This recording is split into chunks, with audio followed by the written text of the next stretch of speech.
अरे कौन? मंगलदेव? आओ आओ बेटा अंदर आओ।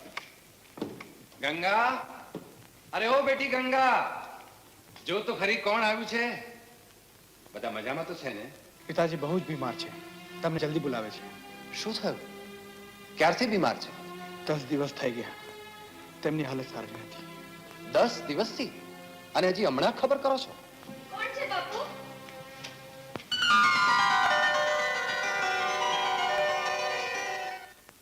દીકરી ગંગા, કાળુને કે મારી ઘોડી જલ્દી તૈયાર કરે. મારે અત્યારે તારાનગર જવું પડશે. કેમ બાપુ, શું થયું? મારા પિતાજી બહુ જ બીમાર છે. 10 દિવસથી બીમાર છે. મંગલદેવ, તમારા પિતાજી મોટા જ્યોતિષી ભલે હશે, પણ હું કઈ જેવો તો વૈદ્ય નથી. અરે મને ખબર પણ ન કરે.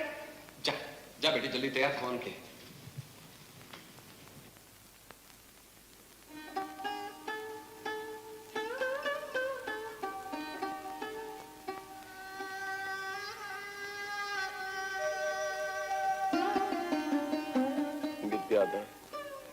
તમે આવી ગયા?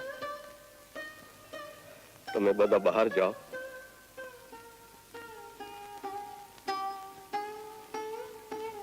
દીકરા મંગળ, તું ઉભો રહે. વિદ્યાધર, મારો સમય આવી ગયો. જો તમે ના આવ્યા હોત તો ઘણું જ મોટું અનર્થ થઈ જાત. વિદ્યાધર, મારા ગુરુભાઈ, મેં તમને વચન આપ્યું હતું કે જો તમારે ત્યાં પુત્રી થશે તો હું એને મારી પુત્ર વધુ બનાવીશ. હું જાણું છું કે તમે મારાથી કેમ નારાજ છો, કે અત્યાર સુધી મંગળ અને ગંગાના વિવાહ હું કેમ ટાળતો રહ્યો.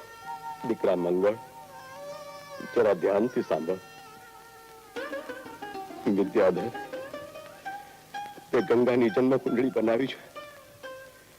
એમાં જોયું તો ગંગા એક અશુભ ચોઘડિયામાં જન્મી છે. જે કોઈ એની સાથે લગ્ન કરશે તે 5 વર્ષની અંદર અંદર મરી જશે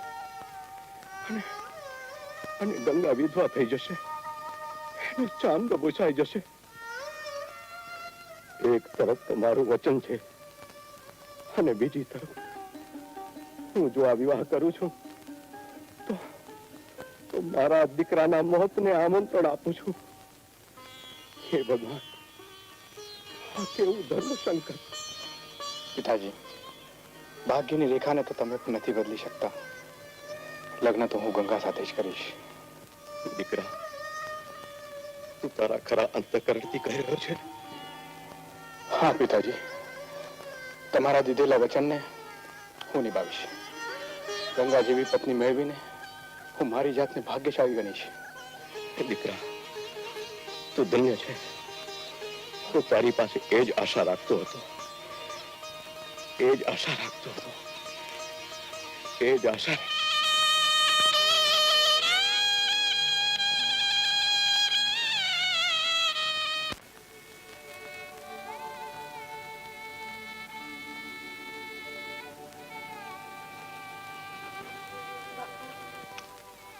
શું છે દીકરી? તમે શું મારી ચિંતા કરો છો બાપુ? તું તો જાણે છે દીકરી કે મંગળના પિતાથી મોટા બીજા કોઈ જ્યોતિષી નથી. તારી કુંડલી એમણે જ બનાવી હતી.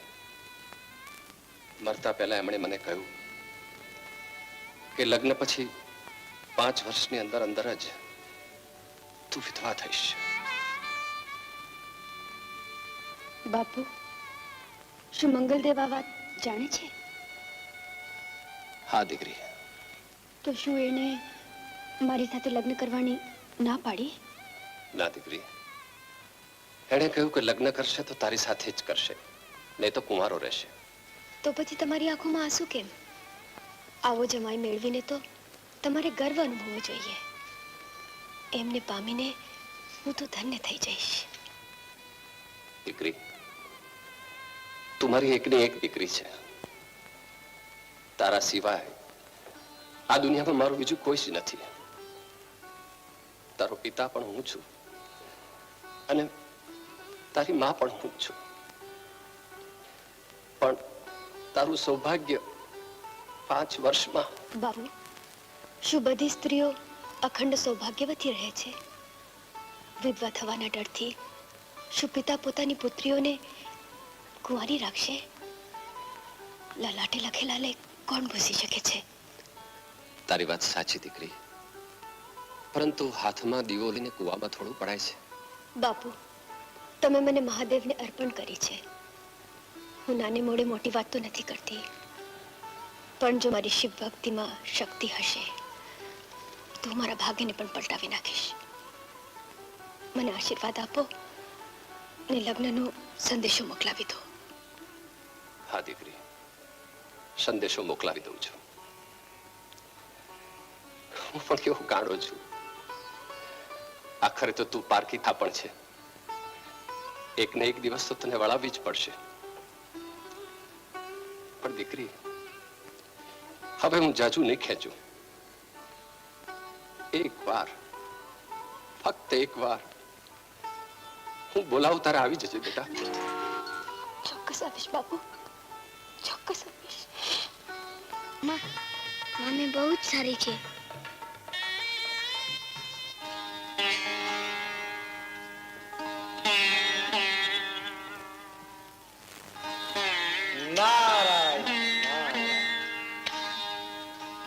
મુનિરાજ, આપ અને અહીંયા તમે આંખ બંધ કરીને બેસી જાઓ એટલે અમારે આંખો બંધ કરી લેવી? હું સમજ્યો નહીં મુનિરાજ. આ વિવાહ રોકી દો. કેવા વિવાહ મુનિરાજ? આ ગંગા છે કોણ જેને તમને પડકાર્યા, યમરાજને પડકાર્યા અને પોતાની જાતને પડકારી છે? ગંગાનો વિવાહ મુનિરાજ, આ તો એક શુભ વિવાહ છે. ગંગા એક મહાન સતી છે. સતી? અને એ પણ આ ઘોર કળિયુગમાં? આપને વિશ્વાસ ન હોય તો કરી જુઓ કસોટી. કરી લઉં કસોટી? આપની સંમતિ તો છે ને? સંમતિ જ નહીં મુનિરાજ, પરંતુ મારી તો ઈચ્છા છે કે તમે કસોટી લો. તો હું જાઉં છું. નારાયણ નારાયણ નારાયણ.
આવી ગયો દીકરા, આવી ગયો બેટા.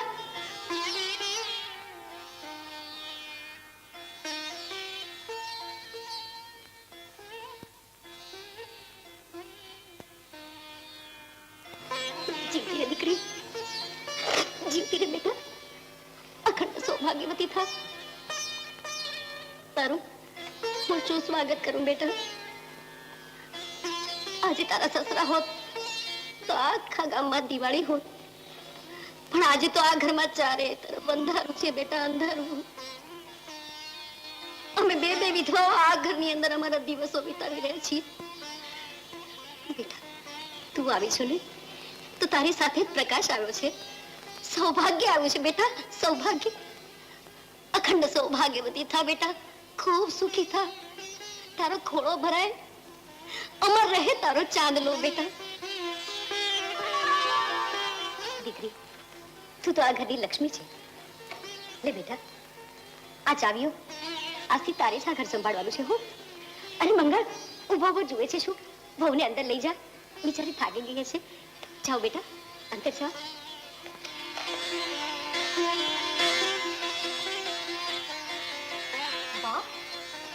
આ તો શું કર્યું? આવતાની સાથે જ આખા ઘરની ચાવીઓ સોંપી દીધી. દીકરી, આજ તો આપણા ઘરનો રિવાજ છે. જો બહુ કેટલી બધી સુંદર છે. ખરેખર ગંગા છે, ગંગા. અત્યારથી આટલા બધા વખાણ કરવાની જરૂર નથી બા. હજી તેલ જુઓ, તેલની ધાર જુઓ. અરે અભાગણી, તારાથી તો કોઈનું સુખ જોવાતું નથી. શું નામ છે તારું? શંકર. શંકર? વાહ, બહુ સરસ નામ છે. મમ્મી, તમે મને બહુ જ ગમો છો. તું પણ મને બહુ જ વાલો લાગે છે. આપણે મને યાદ કરી નીરાજ. હા કુટિલા, આજે તારે એક શુભ કાર્ય કરવાનું છે. ગંગાની સાસુ છે ને, પાર્વતી, મંગળદેવની માં. તમે જાઓ અને એના શરીરમાં પ્રવેશ કરો. દેવી આજ્ઞા મુનિરાજ. નારાયણ નારાયણ નારાયણ.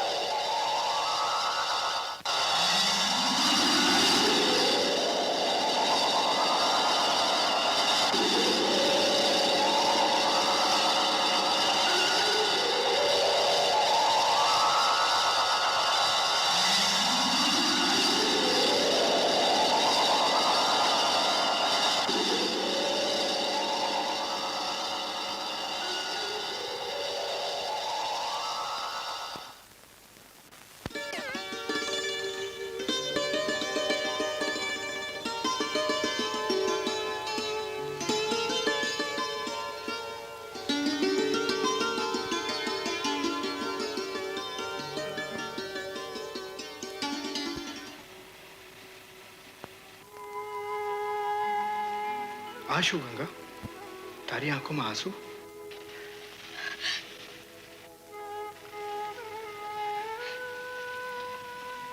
સ્વામી, તમારા ચરણોની દાસી બનાવી મારા પર આવો મહાન ઉપકાર શા માટે કર્યો? ઉપકાર તો ઈશ્વરનો માન ગંગા. આપણો આ સંબંધ તો ભાવનો છે.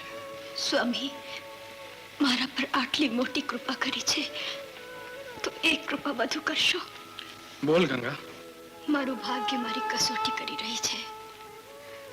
એનો સામનો હું કરી શકીશ કે નહીં એવું નથી જાણતી, પણ એટલું જાણું છું કે મારા ભોળિયા મહાદેવે હંમેશા પોતાના ભક્તોની લાજ રાખી છે. હું ભોળાનાથની ઉપાસના કરીશ. મારી ભક્તિને તપસ્યાથી હું એને પ્રસન્ન કરીશ. મને વચન આપો કે મારી કારમી તપસ્યામાં તમારો સદાય સહયોગ રહે. કેવો સહયોગ ગંગા? મેં પણ લીધું છે કે 5 વર્ષ સુધી હું તમારી સાથે સહવાસ નહીં કરું. બસ મારા પર એટલી કૃપા કરો કે 5 વર્ષ સુધી તમે બ્રહ્મચર્ય પાડો. આ તો બહુ મોટી તપસ્યા છે ગંગા, પણ તું કહેતી હો તો હું વચન આપું છું. ધન્ય છે સ્વામી. હવે મારી મનોકામના અવશ્ય પૂર્ણ થશે, અવશ્ય પૂર્ણ થશે.